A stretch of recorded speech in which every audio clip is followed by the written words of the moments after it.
Ça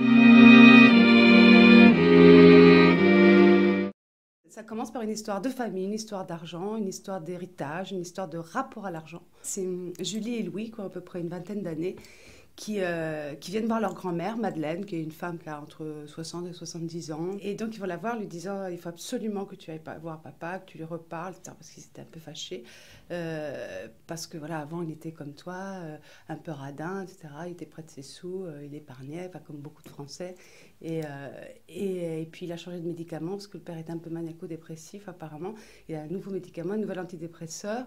Et du coup, il se sent riche et c'est la catastrophe parce qu'il commence à dilapider l'argent et il veut vendre la maison de la Baule-les-Pins. La pièce commence avant la crise financière et continue après la crise financière et elle finit ailleurs avec une vraie question sur où est-ce qu'on en est maintenant et qu'est-ce qui nous attend ou pas, qu'est-ce qu'on a envie de construire aussi ou pas. Sur ce projet-là, ce qui m'intéressait, c'était essayer de vraiment de dresser un tableau, je dirais, de nous.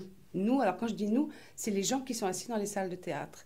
C'est-à-dire sans doute pas les très très riches, voilà, et pas sans doute les très très pauvres non plus. Il y a toute cette fameuse classe moyenne dont on ne sait même pas ce que ça veut dire, classe moyenne, mais on en a plein la bouche de ça et on ne sait pas trop. Mais en tout cas, les gens qui nous entourent, je dirais vous et moi, et d'essayer d'avoir aussi un peu d'humour sur soi-même. Dans la fiction comme dans la réalité, je pense que c'est très très important de se confronter tout le temps à l'autre génération, celle d'avant, celle d'après.